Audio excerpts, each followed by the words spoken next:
¿Ok? Bueno, cuando ustedes hacen toda la interpretación, en este caso para dos variables, te queda esto que está aquí. Y esto, que ustedes ven aquí, esto va a ser equivalente a esto cuando lo ponen de manera matricial. Lo que pasa es que ahí tengo solamente dos variables. Aquí ya estoy pasando al que vimos adelante, a uno donde no solamente tengo una variable, sino tengo múltiples variables exógenas. ¿Ok? Y queda algo así como este, que está aquí. ¿Ok?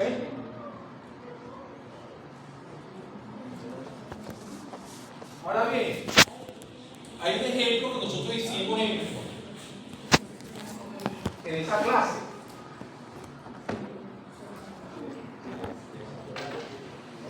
Pero aquí está el ejemplo un poquito más completo. Ya lo manejamos de otra forma.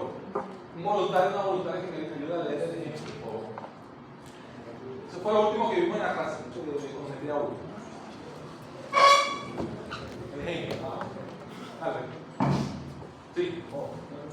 De Bill se llamaba, pero eso que... Ejemplo 1 de MC2. Como ejemplo, considera el problema de la capacidad inobservable en una ecuación de salario para adultos trabajadores. Un modelo simple es log wage igual a beta 0 más beta 1 educación más beta 2 habilidad. Ajá, yo te pregunto algo, ¿qué estoy diciendo yo allí? En ese planteamiento, en palabras, ¿qué estoy diciendo? O sea, que los salarios dependen de la educación y no sé qué es. Habilidad. Medida como una... O sea, entonces tú te preguntas, educación ya sabemos cómo medirlo, que son los años dedicados a eso, ¿sí o no? Los individuos. Ahora bien, ¿cómo mide una habilidad? Las notas. No es necesario. Puede ser una próxima, pero entonces tú tienes que definamos qué es habilidad. Ahí te recuerdas que yo le digo que puede ser inobservable. Aproximame el concepto de habilidad. Puede ser una nota, sí. Pero vamos a hacer eso. Ajá, pero eso no es un porcentaje, como que tan rápido puedes hacer algo o basado en una base que tanto puedes hacer en tanto tiempo. Ahora bien, cuando ustedes, yo no sé si eso ocurrió aquí. Cuando ustedes entraron por primera vez, ustedes presentaron una prueba. Sí. ¿Esa prueba cómo se le dice? De omisión. ¿La prueba de? De omisión, ¿verdad? No, de ubicación. De ubicación, ¿no? Porque yo estaba admitido. Ah, bueno, les cuento algo. En cierta forma, ¿no? Pero les cuento mi experiencia. Cuando yo fui a estudiar en la Universidad Central, yo quería estudiar ingeniería. ¿Ok? Ingeniería petrolera en su momento. Entonces, yo opté y presenté una prueba de suficiencia. Hay dos tipos. Una de suficiencia, una es para saber cuál es tu orientación hacia dónde tus cualidades te llevarían a ser mejor. La vocacional. ¿Qué vocacional? Gracias. Eso se le llama así, pero después te le llaman vocacional. Está esa prueba de suficiencia, lo bueno es que tú eres, que demuestra tu IQ. Entonces, ahí viene esa primera prueba, me dijeron que yo era bueno para estudiar estudio internacional. Nada más lejos de mi realidad. O de lo que al final estudié. Y yo quería seguir estudiando ingeniería. Pero ¿sabes que presentar la prueba de ingeniería no se ve en aquellos años? Era presentábamos 100.000 y quedaban 10, una cosa así. Yo quedé entre los 100 primeros, quedé en la lista de los 100 primeros ¿cómo se llama esto? En lista de espera. ¿Sabes? Ellos quedaban 100 y habían 100 más que estaban en lista de espera. Por si esto no se escribió, tú tenías el chance. Yo estaba entre los primeros. Y yo, wow, estuve tan cerca. Entonces decidí irme a un curso propedéutico que hacen en la Escuela de Estadística. Y claro, para tú poder entrar al curso propedéutico tendrías que presentar una prueba similar. Pero yo no la presentaba porque yo jugaba béisbol dentro de la universidad. O sea, tenía ese plus. Bueno, fui directo, pero hice un curso. Y ese curso me evaluó mi destreza, evaluó mi competencia, evaluó mi conocimiento sobre eso. Y ahí obtuve una nota. Hubo dos cosas absolutamente. Una preparación para y una evaluación para cumplir el requisito.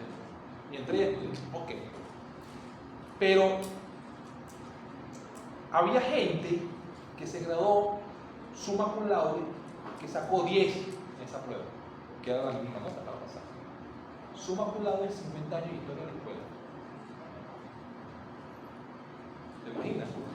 Una persona que sacó 10, entonces tú dices, bueno, realmente esas pruebas, vienen las críticas, cómo realmente medir habilidad o conocimiento de las personas. Entonces, muchas de esas pruebas tienen sus, no es decir sus fallas, sino su punto de quiebre. Como, digamos, como algo aleatorio, una manera de equivocarse, un error, listo. No son instrumentos 100% fiables. Eso es lo que quiero decir. Entonces, sigamos. Por favor. Donde es el término de error. En el capítulo 9 se mostró cómo, bajo ciertos supuestos, una variable proxy como IQ puede sustituir a la capacidad Y. Por tanto, se tendrá un estimador consciente de beta 1 de la regresión de logaritmo de salario sobre educación, IQ. Sin embargo, suponga que no se cuenta con una variable proxy o que no dispone de las propiedades necesarias para producir un estimador consistente de beta 1. Entonces, se escribe hábil capacidad en el término de error y se tendrá solo el modelo de elección simple. Claro, porque no tienes, hay fallas, o sea, desconoces cuál es el IQ, ¿verdad? Entonces busca una variable habilidad relacionada con ese concepto, ¿verdad?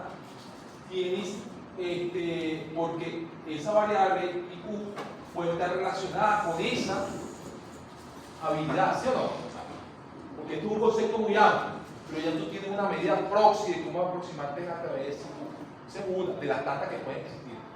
Este tipo de funcionamiento está dentro de la primera parte de ese esquema que le enseñé en la clase pasada, que tú puedes también observar, pero puedes aproximarlo, ¿ok? Pero la otra sería, si tú desconoces cualquiera, puedes estimar, hacer un método para estimarlo, eso es otra cosa, pero estamos en este lado, ¿ok? Entonces yo planteo esa ecuación, ¿correcto? La estimo por mínimo cuadrado y se obtendrá un estimador sesgado o inconsistente de beta 1, ¿verdad? ¿Por qué? Porque usted sabe que estas variables pueden estar correlacionadas, ¿sí o no? Porque dice, entre mayor tiempo tú le dedicas a la educación, más habilidad vas a adquirir. Me parece que hay una relación positiva, por lo menos desde el punto de vista teórico. Entonces, aquí hay otro ejemplo, por favor. ¿Verdad? No tienes que leer todo, no. Como segundo ejemplo, considera el problema de estimar el efecto causal de no asistir a clases sobre la calificación del examen final. Esto es un buen ejemplo y me disculpa. Esto es un buen ejemplo a los estudiantes. Esta es siempre mi respuesta. Revise el libro a la página del 15.8, aquellos estudiantes que por alguna razón, respetable o no, no asisten a clase pero vienen a la evaluación. ¿Ven? Vean, no lo he escrito yo, no digo yo, vean, él lo dice. Ya vale. Ya en el caso anterior, en caso de que no se consiga una variable proxy, simplemente se omite. No, hay otra manera de estimar. O sea, se buscan métodos estadísticos para estimarlo. La segunda parte de momento.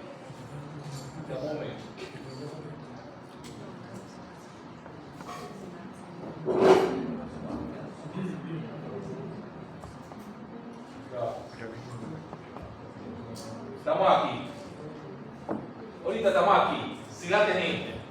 Pero si tú no la tienes, recurres a él. A esta parte. Claro, pero con respecto al ejemplo anterior, ahí se omitió. No, se omitió, pero se usa el IQ. O sea, el error sería tipo E más lo otro que es. No, en este, lo que pasa es que estoy poniendo los ejemplos para analizarlo. No lo resuelto, pero la idea aquí es aplicar mínimo cuadrado en dos etapas, donde yo tengo los salarios de educación estimados y después tengo la educación en función de la variable de habilidad. O una variable proxy que mide habilidad, que puede ser el IQ. ¿Ok? Ajá, vamos. En un marco de regresión simple se tiene que la calificación es igual a beta 0 más beta 1 de no asistir más 1. Donde la calificación es la puntuación del examen final y no asistir es el número total de faltas en clase durante el semestre. Por supuesto, sería motivo de preocupación que no asistir estuviera correlacionada con otros factores en uno. Estudiantes más capaces y altamente motivados podrán tener menos ausencias. Por tanto, una regresión simple de calificación sobre no asistir quizá no produzca una buena estimación del efecto causal de faltar a clase. Entonces, la pregunta buena es la que todos se preguntarían cuando ustedes ven problemas teóricos de este estilo, que de falta de información o de que puede estar omitiendo variables. Tú te haces, ¿cuál podría ser una buena variable instrumental para esa variable? O tu compañera. Sigo yo. Sí. ¿Cuál podría ser una buena variable instrumental para no asistir? Se necesita algo que no tenga efecto directo en la puntuación y no se correlacione con la capacidad y motivación del estudiante. Asimismo, la variable instrumental debe estar correlacionada con no asistir. Una opción es utilizar la distancia entre los dormitorios y el campus. Algunos estudiantes en una... Disculpa, fíjate que ya tú estás leyendo y te está dando opciones de cómo medir sencillas, palpables, porque tú no necesitas, ¿verdad? Lo único que necesitas es la ubicación del estudiante. Y tú te metes a Google Maps para calcular la distancia, más nada. Solamente. Algunos estudiantes en una universidad grande tendrán que desplazarse todos los días hasta sus escuelas, lo cual podría aumentar la probabilidad de faltar a clase, debido al mal tiempo, quedarse dormido, etc. Por lo tanto, el faltar puede estar correlacionado de forma positiva con la distancia. Esto se puede comprobar al realizar una regresión de faltar sobre la distancia y al efectuar una prueba T como se describió antes. Que es como lo que he escrito antes con mínimo 2 etapas. Entonces, eso puede ser que el ejemplo palpable de aquí en la universidad es que muchos estudiantes viven en el interior del país. ¿Verdad? Muchos se trasladan y a lo mejor viven en residencias, están alquilados, entonces hay gente por compromisos laborales tampoco se trasladan. ¿Okay? Pero aquí tienen el deseo de seguir estudiando. Entonces, bueno, hay una responsabilidad. ¿Okay? Profe, pero antes de eso tengo una duda, o sea, a más arriba dice que, o sea, como la variable, como el faltar a clase está correlacionado con otros factores, o sea, puede estar correlacionado no solamente uno, como está correlacionado, es una mala idea hacer una regresión simple y por eso es que se hace unas claro, dos etapas. Te pregunto, en ese planteamiento de ese modelo, si están solamente el score y el faltar a clase en la regresión, pero sabes que hay otras variables que pueden estar influenciando o determinando el score y tú la estás midiendo y la estás omitiendo, no la estás considerando, y que además puede ser que esas variables estén relacionadas con la falta de clase. ¿Okay? Eso hace que el modelo que tú estás planteando, si tú omites esa variable, está secado, esa estimación, ese coeficiente. Como tú puedes hacer este modelo y el coeficiente beta 1 te da un de 0.5, pero cuando tú controlas realmente se te da menor. O sea, puedes estar sobreestimando el efecto de la no asistencia en la puntuación. Okay. Suponte tú, esa persona puede asistir, pero tiene la opción de un material, digamos, didáctico y que puede opciones a ciertos videos en YouTube, tiene acceso a la tecnología, ¿verdad? Y va a comprender y de su casa puede estudiar. Yo estoy viendo estudiantes así y llega y presenta el examen y se la envía. ¿Tú consideraste esa variable dentro del modelo? No. Bueno, entonces, o en este caso te puede dar que la falta de ausencia es menor y se hace que aumente el acceso a esa tecnología es por la persona. ¿Okay? También hay algo que no se está midiendo ahí, que es la... Tú sabes que hay un refrán que dice que el que quiere aprender estudia donde sea para debajo de la piedra. ¿Okay? Entonces, ¿cómo tú mides la motivación de la persona? ¿Yo voy a medir la motivación con la persona con la asistencia plenamente solamente a clase? No. Véanlo de esa forma. O sea, todas las cosas que yo les digo, o sea, no son que me la invento, sino esto está escrito. Y son ejemplos, yo pongo que son muy ricos para aprender. Y esto es lo que te da luces para tú cuando estés armando tus cosas, tú hacerte las preguntas de manera, por lo menos de manera ponerte a dudar de lo que estás haciendo. Y eso es lo que te va a llevar a ti a mejorar mucho lo que estés haciendo en tu tesis o en tu trabajo. Profe, Ajá. pero por ejemplo una variable de ese tipo tendría que ser como una variable binaria. Si está motivado o no. No, Sí, no, no, puede ser. pero por ejemplo, No, una variable para medir si tiene profesor, si tiene material didáctico. Sí, pueden ser varias. O sea, las variables relacionadas pueden medirse a través de variables Rubin. Sí. De 0 y 1. Puede ser dicotómica o puede ser multirespuesta. También. Sí, puedes usar. De una manera. De las tantas maneras. ¿Te recuerdas cuando yo decía, bueno, si usted quiere evaluar cuál es el efecto del cráter tal año, usted mete una Lumi en ese momento y cero lo demás? Es una manera de captarlo. Pero en este caso también, las variables Lumi pueden funcionar. Okay. Sí. ¿Okay? Porque son características, digamos, características cualitativas del comportamiento del individuo. En este caso, porque estamos en un modelo de corte transversal. ¿Okay? Ajá. Sí. No está correlacionada a distancia con U. Te hace la pregunta. ¿Por qué te hace esa pregunta? Porque tú estás tomando la distancia como la variable instrumento que explica la resistencia, ¿verdad? Entonces, ¿y qué debería cumplir esa variable? Que esa variable no esté correlacionada con 1, o sea, que la covarianza sea 0. Eso es lo que te dice la definición. Ajá, ¿y con quién tiene que estar correlacionada? Con skip, ¿no? Claro. Eso es. En el modelo de regresión simple, algunos factores en U pueden estar correlacionados con la distancia. Por ejemplo, los estudiantes de las familias de bajos ingresos pueden vivir fuera del campus. Si el ingreso afecta el desempeño del estudiante, esto podría ocasionar que la distancia estuviera correlacionada con U. La sección 15.2 muestra cómo utilizar variables instrumentales en el contexto de la regresión múltiple de manera de que... ¿Qué te estoy diciendo yo allí? Ya tú me acabas de decir, mira, pero resulta de que yo agarro distancia. Pero la distancia está asociada a qué otra variable? A U. Al ingreso de la y familia. que está donde en la segunda, en lo que es la primera ecuación. Suponte tú que esta es, aquí tiene skip distancia, ¿verdad? Y te estoy diciendo que distancia está relacionada con otra variable que está en los errores en esta ecuación que no está considerada, que es el ingreso. Entonces, ¿qué te estoy planteando yo allí? Tercera etapa. 3 etapas. ¿Lo ven? Entonces, eso, fíjense, una vez me dijeron, profesor, pero usted sí tiene, y yo no sé, es mi percepción, a lo mejor estoy equivocado, pero me dijeron que es una lámina que tiene mucho escrito, pero ¿qué poder tiene cuando la lee, verdad? Que vienen los ejemplos claros, se entienden. Entonces, yo no las pongo porque entre menos, entre más resumida esté la información, pero que se entiende.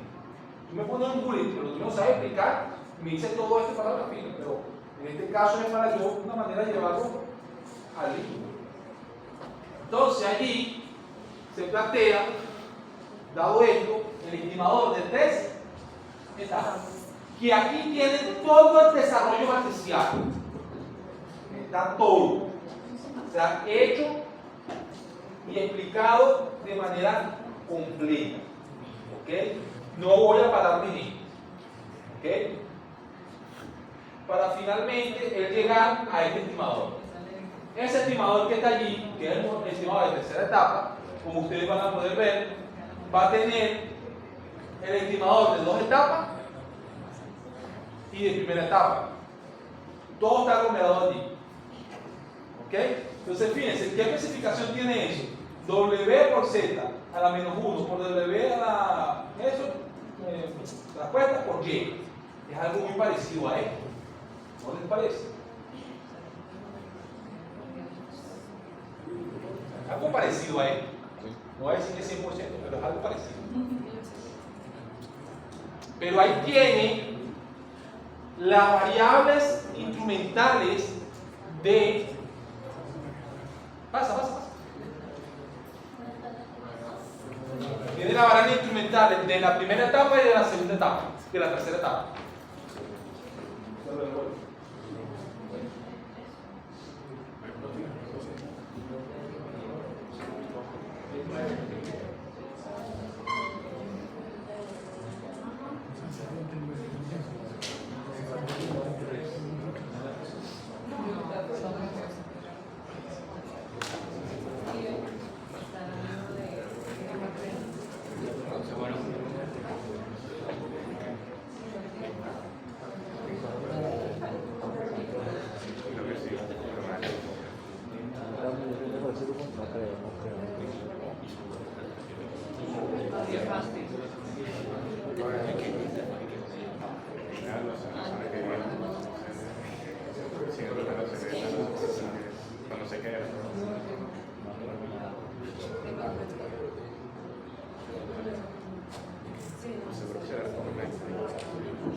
Bueno, no sé.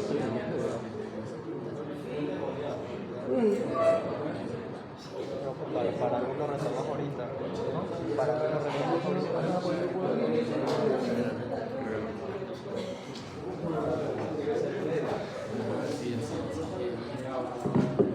Ok. pues la canción la paso, bueno. Entonces, esa etapa, o sea, claro, yo estoy haciendo dos combinaciones aquí. Explicarle ecuación por ecuación, o etapa por etapa, de una manera sencilla y luego reducida. ¿Ok? Pero esto puede ampliarse no solamente a modelos uniecuacionales, o sea, de dos variables, como lo tengo planteado en el ejemplo, sino pueden haber muchas más variables exógenas. ¿Ok? Entonces, y eso se resume en ese indicador. Aquí hay, fíjense, aquí hay, digamos, una equivalencia cuando un MC2E y un MC3E coinciden cuando hay otras variables.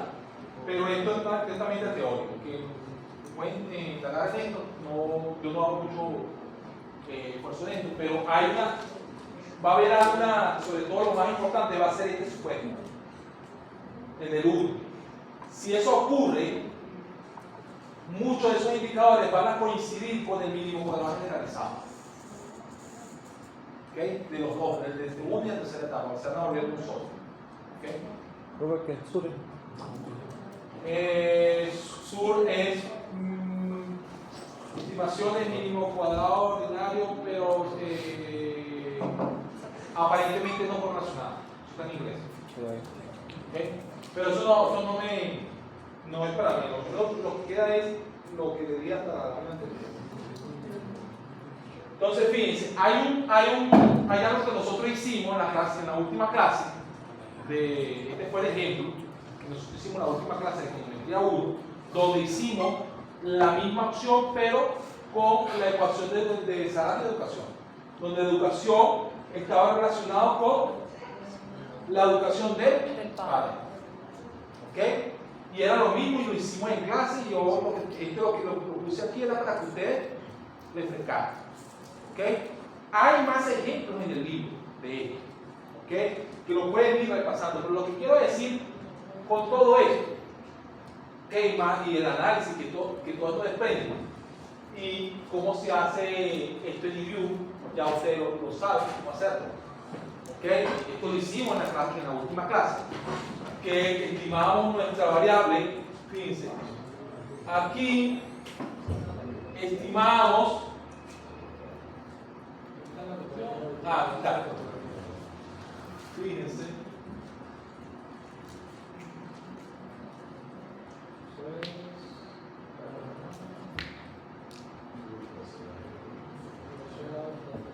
Ok.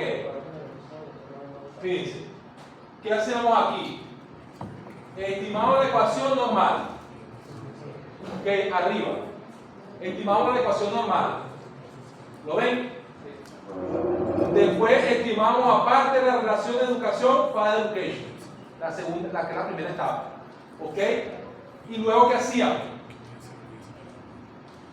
Sustituíamos el pronóstico, la estimación de educación, con esta ecuación y la sustituimos aquí. Fíjense que le puse educación F. ¿Ok? Y eso me da una estimación. ¿Qué está pasando con el coeficiente? ¿Cuánto te da el coeficiente antes? 0.1. 0.10. ¿Ves? ¿Y ahorita cuánto te da? 0.05. ¿Qué estaba pasando ahí entonces? Estaba cegado, hay un sesgo, porque si no hay sesgo te da igual o muy parecido, ¿verdad? Y se ha cumplido. Pero resulta de que yo puedo estimar esto de manera simultánea en el review. ¿Ok? Meto la ecuación, fíjense, le cambio la opción de allá donde dice estimadores 2 etapas, mínimo para las 2 etapas, abajo. ¿Ok? En vez de MSO. Y cuando coloco la variable instrumental, estimo me da la ecuación. Ya me da directamente esta que está aquí. ¿Y cuánto te estima el coeficiente?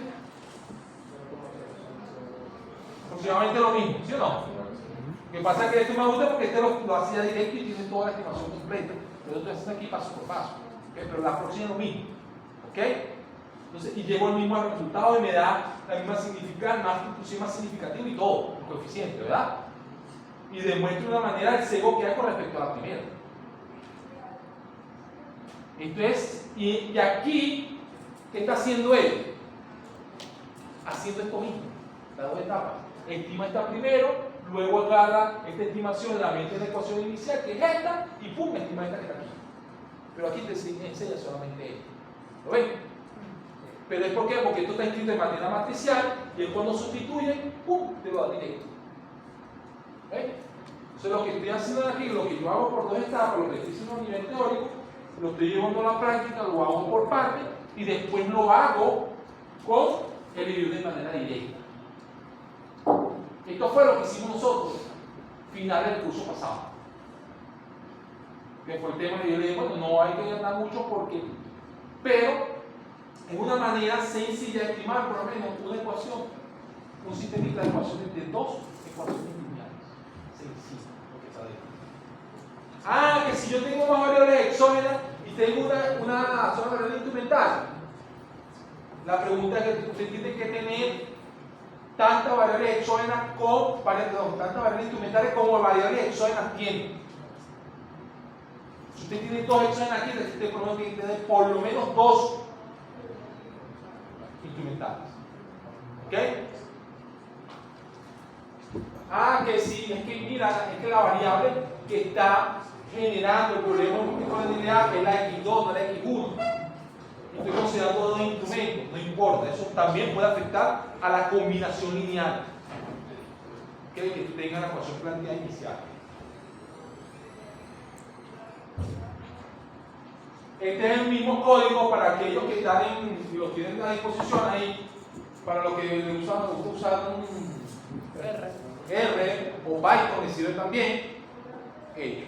Yo lo había hecho aquí en Python para demostrarlo, entonces fíjense. Mira todo lo que yo hice con un clic. Mira todo lo que tengo que programar ahora arriba para poder tener esa salida. Quien le gusta, bueno, chévere, yo no tengo nada de esa cuestión. Bienvenido. Pero ustedes la van a la tabla, yo ya copio y pego. Y lo pongo bonito en forma. De hecho, les cuento, yo puedo llegar y programar aquí en Python, en LaTeX, en donde ustedes quieran, se lo programo y le saco una tabla ya impresa y ya formateada y todo con la letra, el tamaño, todo lo que ustedes quieran, color y todo, en Word o en PDF. Pero tengo que fajarme a desarrollar el código completo. Lo hago una sola vez y después voy haciendo. Y puede cambiar si meto más variables o menos variables. Entonces, con esto, ojo, no es que esté hablando mal de R, no, pero todo esto se puede hacer en R. ¿Ok? Pero, por eso que yo digo los framings para hacer econometría de U. ¿Ok? Fíjense. Este es un temita, y aquí donde ya entro ya en algo más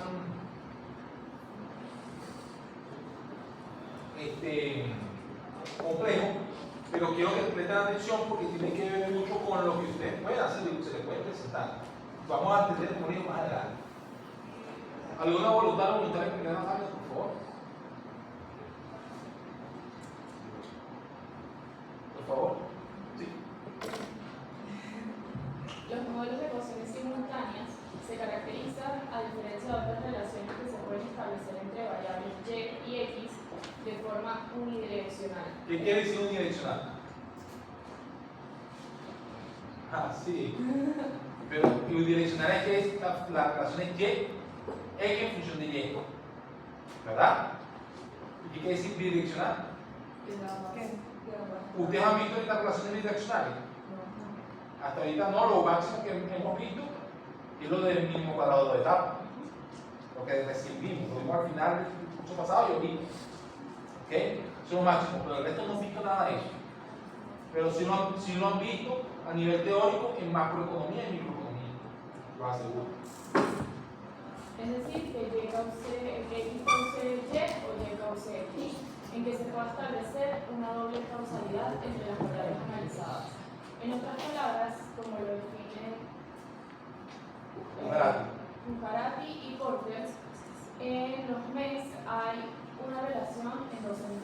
o simultánea entre Y y algunas X. ¿Qué hace dudar del valor de la distinción entre variables dependientes y explicativas? ¿Qué está diciendo? Lo que te está diciendo es, wow, si yo te digo, ahorita, si la inflación aumenta,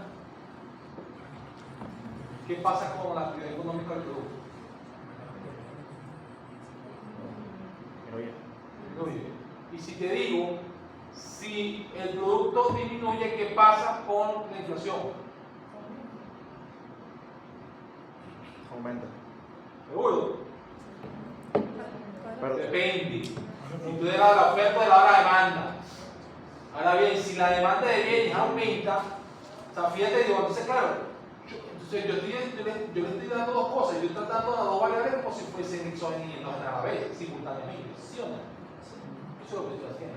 Y las dos grandes variables endógenas en la economía que yo le he hablado a ustedes es crecimiento e inflación.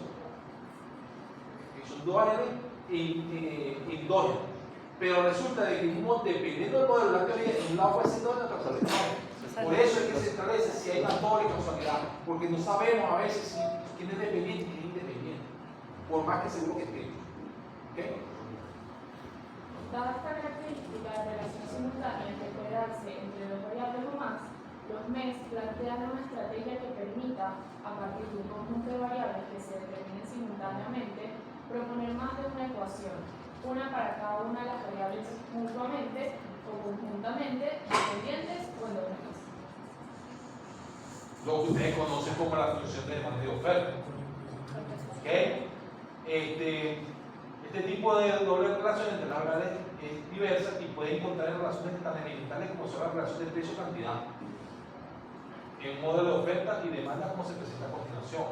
Usted está diciendo que la cantidad está en función del precio y que la oferta está en función de cómo se resuelve ese problema de simultaneidad para poder estimar. Los igualas. ¿Por qué Para las igualas? Para hallar el equilibrio. No, porque supone que estás en equilibrio. ¿Sí o no? Ese es el supuesto inmenso detrás del modelo de la relación precio-cantidad. Haces la supuesta de que la economía está en equilibrio y si eso implica que la oferta y la demanda son Iguales. Eso pasa también con el modelo de demanda de dinero. ¿Sí o no? Vamos a ver más adelante. Entonces surge la necesidad de establecer otro método al usar el sistema por relaciones unidireccionales para poder estimar los parámetros que lo conformen. ¿Okay? Esos métodos MES pueden ser modelos recursivos de cadenas causales o pueden ser modelos independientes o no recursivos. ¿Okay? Entonces hay que buscar la manera de cómo poder solventar la estimación de esos parámetros. Porque los parámetros que a mí me interesan son el alfa 1 y el beta 1. ¿Sí o no? Sí.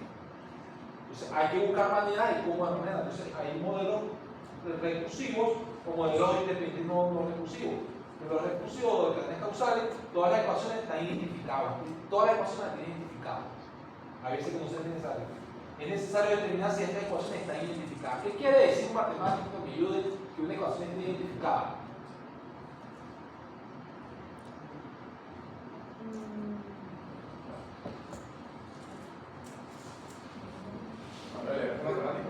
¿Ah? No, pero no matemático también se la tiene de fondo. Le prometo que es la primera vez en mi vida que escucho el término de ecuación identificada. He escuchado ecuación bien definida, pero... Identificar eso es que define bien los parámetros y las variables que tiene. ¿Sí o no? Ah, bueno, bien definida. Bien definido. Ok. ¿Okay?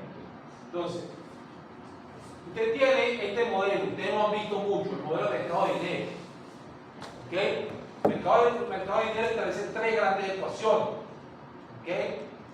Y es un modelo que pinta ser un modelo, el modelo ISMR, que dinámico de Mendoza lo desarrolla. Y esto lo tiene usted ahorita yo se lo puse, eso está en el salón de uno.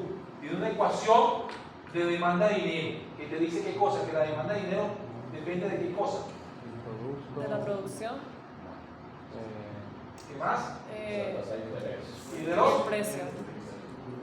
y la oferta. De la producción y el precio del año anterior. Ajá. Y tiene una ecuación de precio que depende de qué cosa. De la producción y el precio del año. Ajá. Si tú amas precio y producción, fíjate que aquí precio estaba exógeno Y aquí aparece endógena. ¿Lo ven? Sí. ¿Está bien? O sea, entonces la pregunta es, donde MD corresponde a la demanda de dinero, MS la oferta de dinero, eso es la tasa de ya lo hablaron ustedes, esto se aproxima a través del PIB, donde pasa todo o sea, debería pasar todo esto. Estos modelos para argumentar que las ecuaciones no muestran la estructura del mercado de la economía, donde cada ecuación tiene una interpretación ya definida. El problema es, ¿cómo estimo yo esto?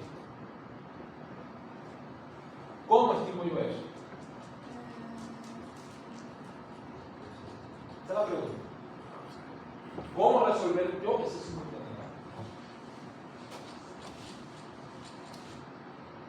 Tú me dirías, bueno, Primero se pone un año. yo hago la primera ecuación, diría, ¿ok? Después de decir, bueno, yo hago vamos a hacer, hago la tercera ecuación, la estimo. Esa estimación la meto aquí, ¿verdad? Y estimo la segunda. Y al tener la segunda, estimo la tercera, ¿sí o no? Pero no hay que estimar primero. Pero una por una. Pero no hay que estimar primero el precio. Bueno, la tercera ecuación, de De abajo hacia arriba. Ah, de abajo hacia arriba. Ah, De pero. abajo hacia arriba. Ajá. Entonces dirían eso. Pero resulta de que yo les pregunto ahorita, ¿quién define ustedes como demanda y oferta de dinero? Estamos diciendo que son dos cosas distintas, ¿sí o no? Ahora bien, estamos diciendo que son dos cosas distintas, la oferta y la demanda de dinero. Ahora bien, ¿quién te muestra por oferta y quién te muestra por demanda? ¿Qué entiendes tú? No, que sí, que entiendes tú, cómo tú mides oferta y demanda de dinero. Tienen que igualar. ¿Por Tienen qué? que relacionar porque estamos suponiendo que están en equilibrio. Ahí debe haber un supuesto, o sea, para tu primero asumir la relación, que está íntimamente relacionada. No, está íntimamente relacionada. Entonces, la única forma que tú puedas obtener para tener una resolución simultánea de esos parámetros es suponer que, leen aquí por favor.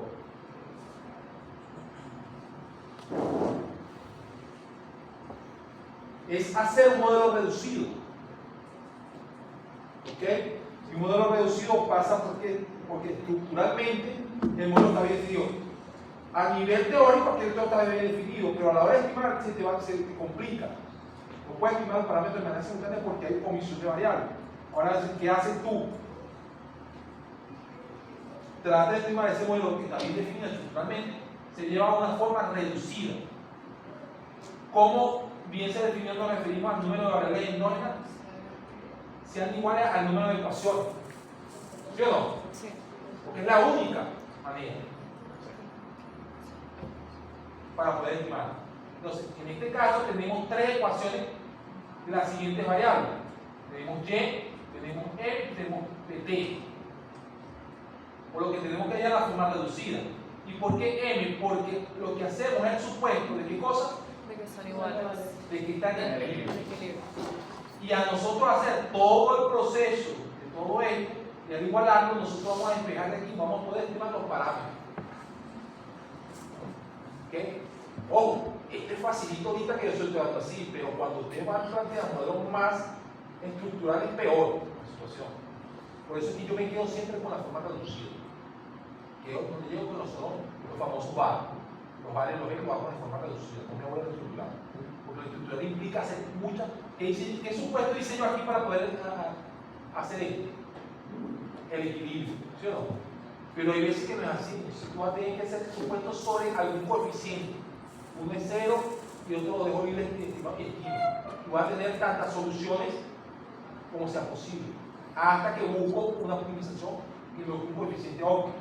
Pero ahorita lo tenemos de esta forma, sencilla. Entonces, alguien que me ayude. El problema de identificación. Esta lámina, por favor. Un caballero que ha participado ya, ¿vale? El concepto de identificación se refiere a la posibilidad de estimar el valor de los parámetros de la forma estructural en función de los parámetros de la forma reducida. O sea, igual, esas tres ecuaciones que tenemos planteadas en la mente, vamos a tratar de estimar esos parámetros, pero usando una conexión que es la forma reducida. Y para nosotros poder haber hecho eso, tuvimos que hacer un supuesto en aquel tiempo. Los valores numéricos de los parámetros estructurales se pueden desprender de la forma reducida. Bueno, tenemos ecuación identificada, implica que el modelo puede estimarse. Exactamente identificada. Ocurre porque pueden obtenerse valores únicos de los coeficientes estructurales a partir de la ecuación en su forma reducida. Sobreidentificada. Ocurre porque pueden haber más de un valor de los coeficientes estructurales a partir de la ecuación en forma reducida. ¿Por qué pasa eso? No está sobreidentificado. Porque hay más parámetros que Ecuación. Ecuación no identificada. Implica que el modelo no puede estimarse. No identificada o subidentificada. Ocurre porque no existe la posibilidad de obtener estimaciones numéricas únicas de los coeficientes estructurales a partir de los coeficientes de la forma reducida. porque queda en bucle, estima, y el sistema no te permite converger. Porque puede pasar que tienes muy pocos datos, tienes más parámetros que variables, ¿okay? O más parámetros que ecuaciones. Entonces, todo ese tipo de cosas se considera aquí. Ojo, esto a nivel teórico. A lo que yo voy a hacer en la práctica es una sola parte de esto. Yo solamente doy la información y aplico los ejercicios que aplico, son solamente las formas reducidas. ¿Ok? No lo hago, porque me llevaría de un ser. ¿Ok? Esto es.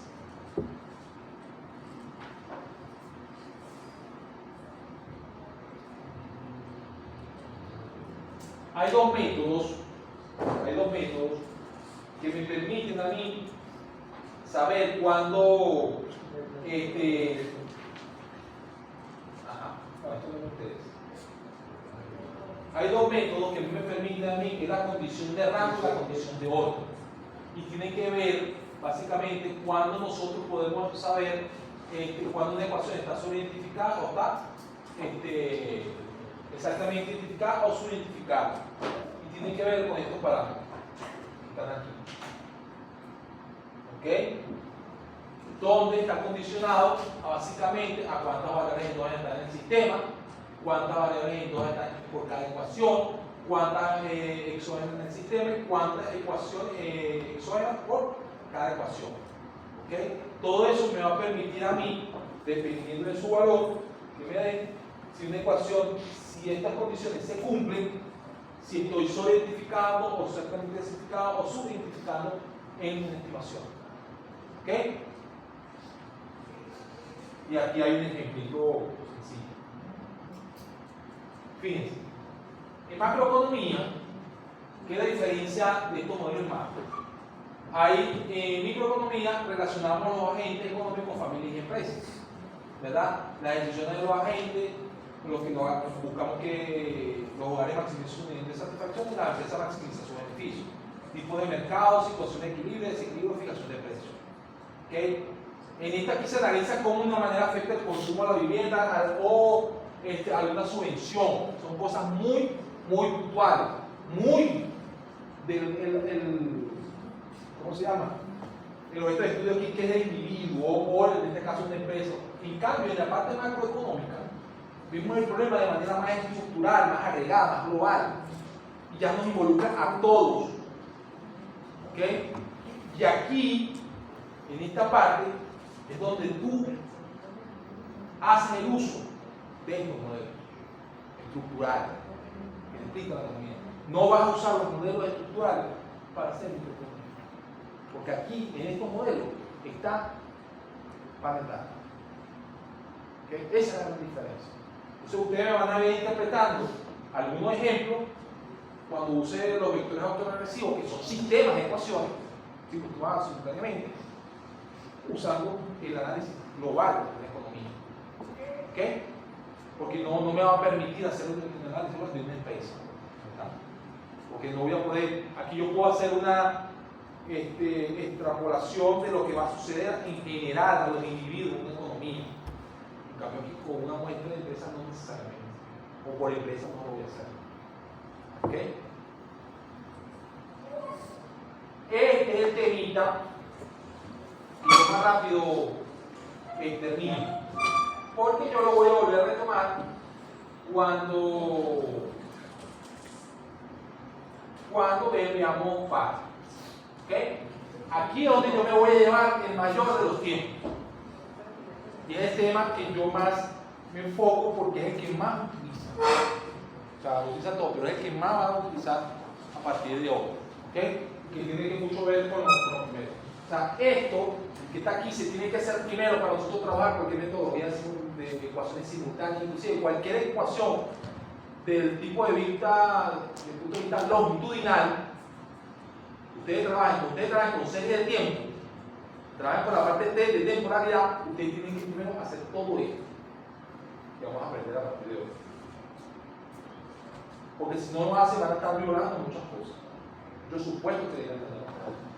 Inclusive, el que usted trabaje con datos longitudinales le va a permitir, la esta metodología le va a permitir cómo corregir un modelo con autocorrelación, cómo corregir la heteroceantricidad, cómo una manera de interpretar los coeficientes.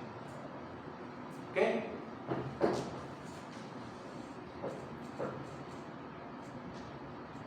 A leer, por favor.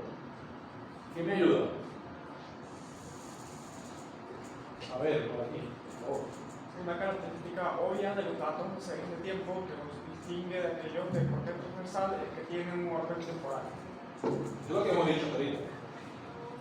Para analizar los datos de series de tiempo en las ciencias sociales es necesario reconocer que el pasado influye en el futuro, pero no a la inversa. Siempre he dicho que tengan coeficientes para tú entender tu presente de conocer. Siempre lo he dicho. Existe otra diferencia más sutil entre los datos de corte transversal y los datos de series de tiempo. Entender por qué los datos de corte transversal deben verse como resultados aleatorios es muy sencillo. Cada muestra diferente extraída de la acumulación, por lo general, producía valores distintos de las variables dependientes e independientes. Estimadores de MCO son variables aleatorias. O sea, cada coeficiente de ellos, cuando yo cambio de muestra, en una corte transversal, son diferentes.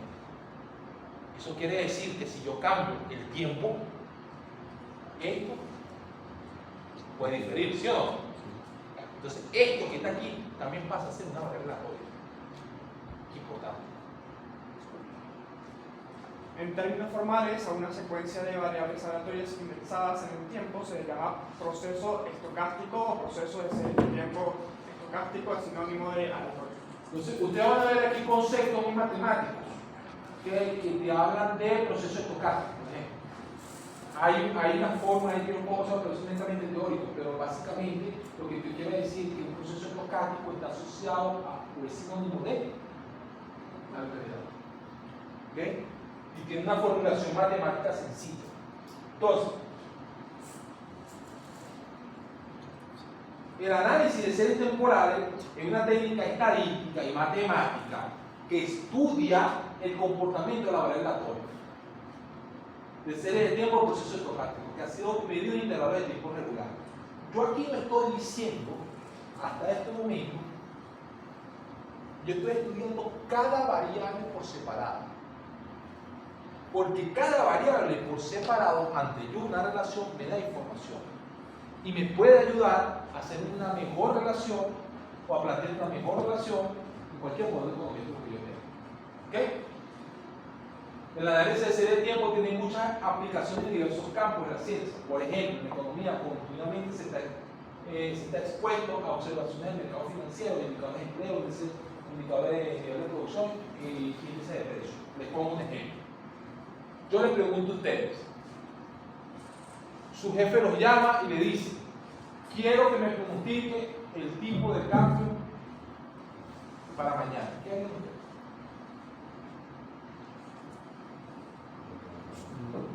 Sin ninguna otra información. Lo único que tiene que tener es el tipo de cambio. Todo. ¿Cómo se comporta el tipo de cambio en el día? ¿Cómo se comportaba en el día anterior?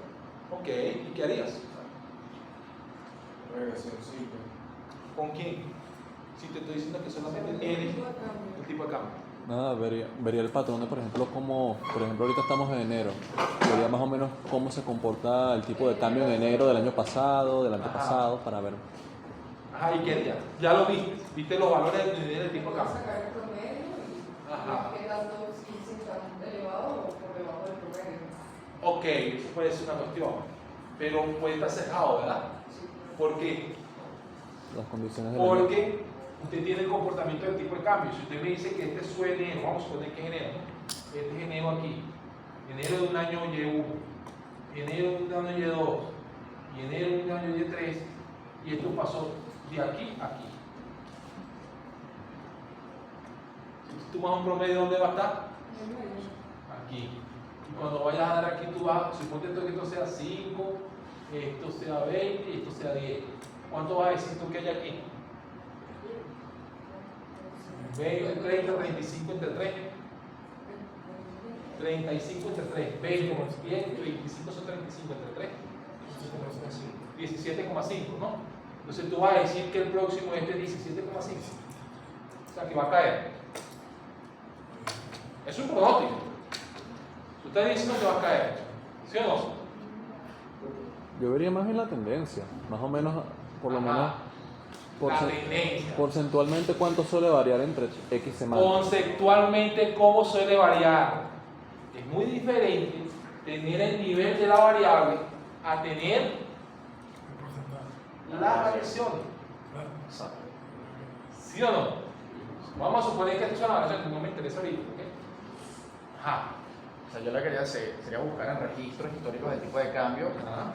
de la variación del tipo de cambio, cuál ha sido lo más similar a la situación actual, y Ajá. ahí más o menos construir el pronóstico. Eso puede ser una forma. ¿Lo ven? Eso es simplemente didáctico. Y tú te van a ver cosas que nosotros hacemos súper sencillas. ¿Okay? Que son unos modelitos que dependen de la formación propia. Pero es importante dar este tema, que es súper sencillo y que se entienda porque va a ser muy útil como herramienta.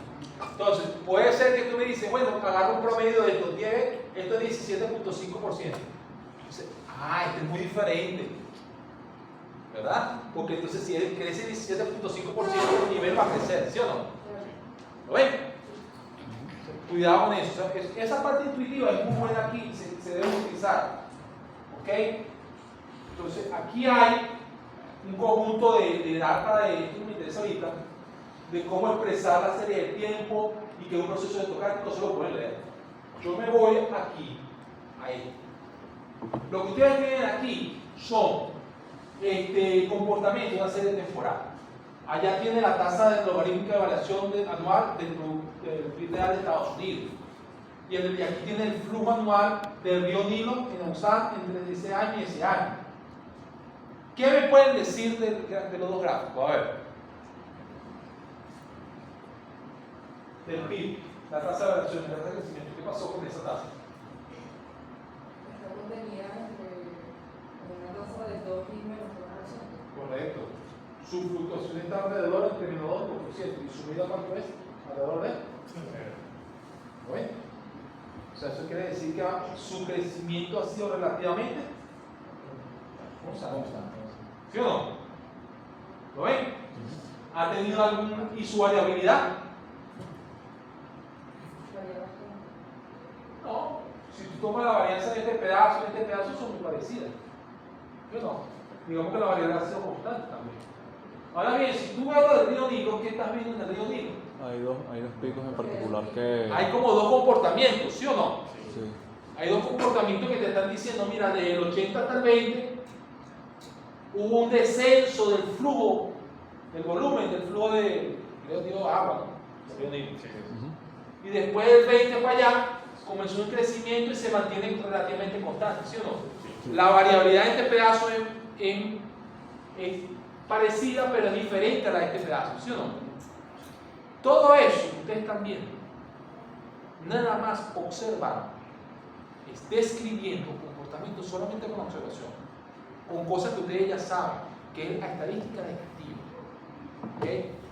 Media y varianza, de variación. Nada, hasta ahorita. Entonces, y eso es lo que dice aquí abajo, ¿ok? Pero yo muestro diferentes ejemplos para que ustedes puedan entender ciertas cosas. ¿Ok? Entonces, fíjense que yo tenemos serie de tiempos de diferentes periodicidades. ¿Ok? Para que ustedes puedan entender el comportamiento visualmente de lo que estamos hablando para poder entrar a conceptos que le van a hacer a un momento teóricamente como engorroso, pero son relativamente fáciles. ¿qué tienen en la izquierda? La inflación interanual de España. Y ya tienen, cuando digo la inflación interanual de España, de enero de 82 a diciembre de 2002, creo que estoy haciendo. ¿Cómo? Cuando yo digo inflación interanual de España entre enero de 82 y diciembre de 22. ¿Cuál es la periodicidad? El año anterior a El diciembre es mensual, pero es que mensual en diciembre, comparo el precio. de diciembre con el diciembre de la actual. Correcto, y así voy. Eso es lo que tengo allí. Y allá que tengo las viviendas, el número de viviendas iniciadas entre enero 82 y 1921. ¿Me puede leer, alguien me puede leer eso, por favor? Para que vayan. Evoluciona alrededor de un nivel de cambio aparentemente por este motivo suele decirse que dicha serie presenta una tendencia estocástica, aleatoria en su evolución temporal. En el caso de la serie de la figura 1.4 es semejante. Además, la variabilidad local de dicha serie es tanto mayor cuanto más elevado su nivel local. Ok. Entonces, ¿qué estamos viendo? Lo que esta serie tiene una tendencia, una variabilidad que es menos errática que aquella, ¿verdad? Pero pareciera ser que en el caso 1.4, que es aquella, la variabilidad es mucho mayor que aquí, ¿sí o no? Por lo errático que es. Pero parece que la tendencia no parece ser determinística. Como es determinante, tú lanzas una línea recta allí y para una línea recta con una pendiente, a veces tiene una pendiente negativa o positiva, te das cuenta que esta tiene una pendiente negativa hasta aquí, pero aquí dentro de la cifra te comienza a cambiar la pendiente, ¿no? Y en cambio aquí tú puedes tener una pendiente, pero muy curva, tiene una curva hacia arriba y la volatilidad final del periodo es mayor. Todo eso que le estoy diciendo, eso es ganancia de información. Eso es importante.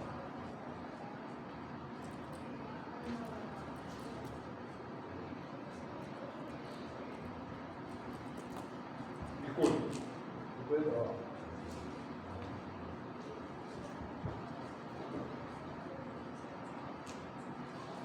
Ok. Entonces, ¿qué diferencia hay en esto ahorita? Y yo aquí tengo, inclusive usted me puede decir, ahora profesor, pero si yo ajusto una estructura polinómica o el promedio móvil, así ya puedo, será que ajusta mejor. Sí, eso lo veremos en su momento. Aquí me están diciendo el IBEX de 35, la tasa de IBEX. ¿Qué diferencia hay entre uno y otro?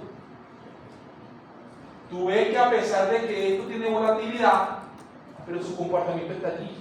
¿Lo ven? En media.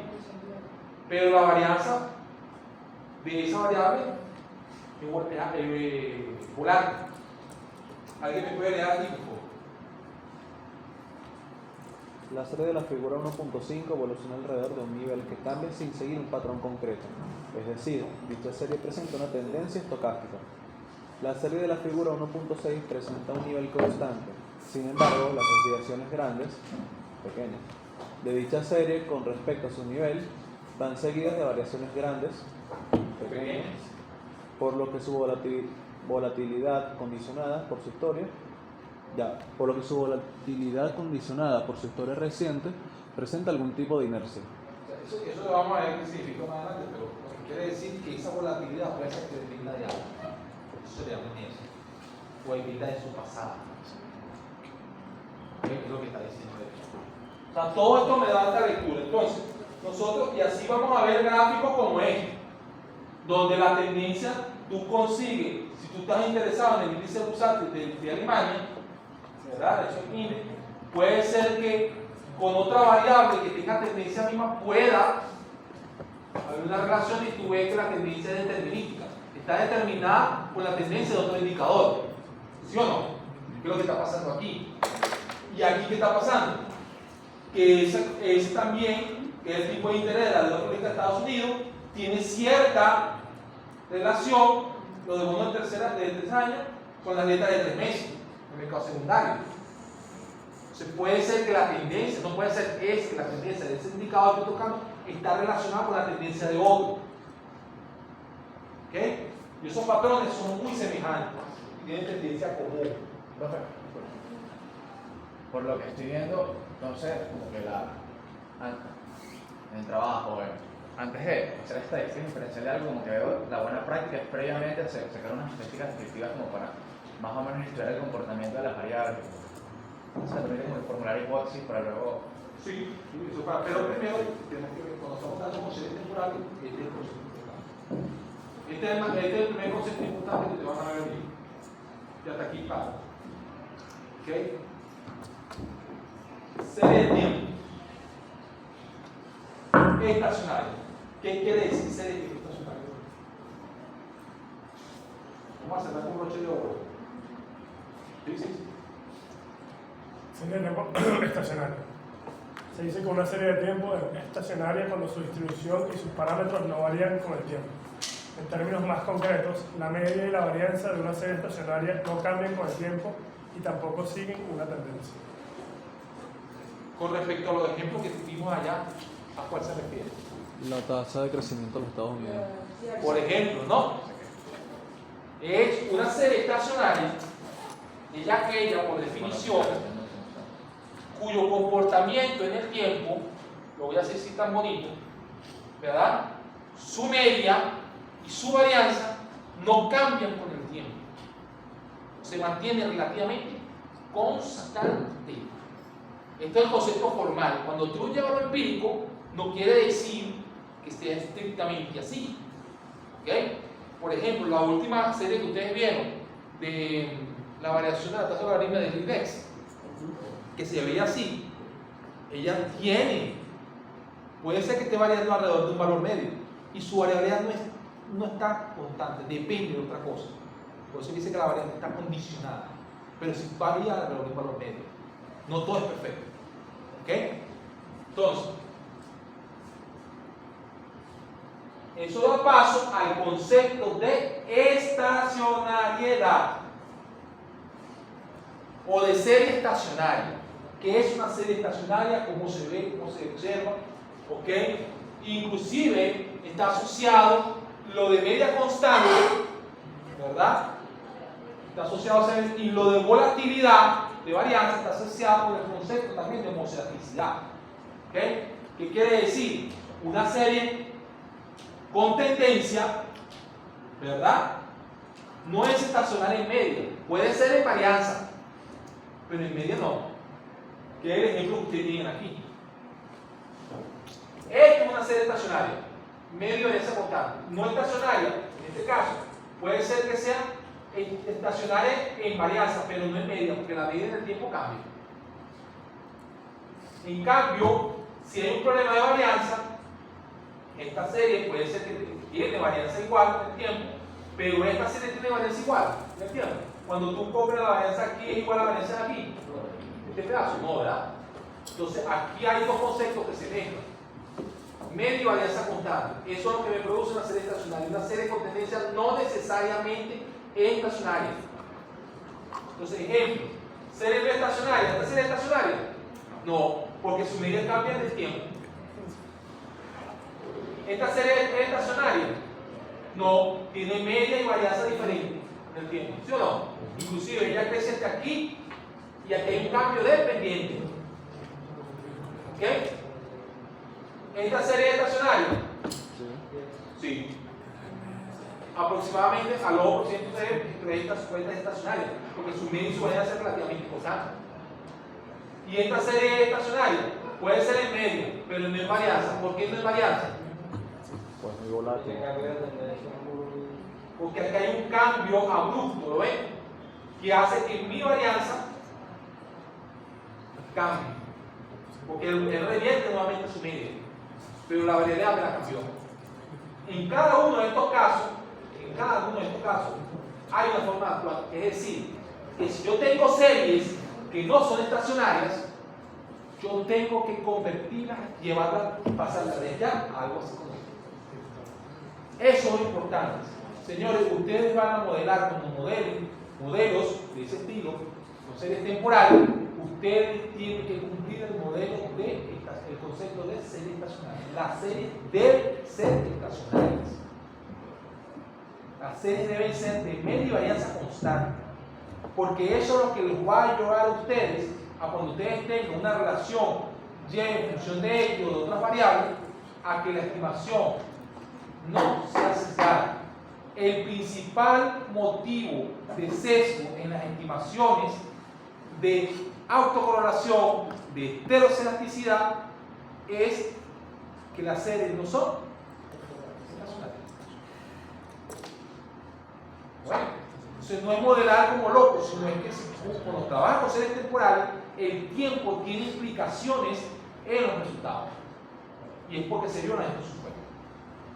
Por favor, para la clase que viene, léanse esto que está aquí. Estacionalidad y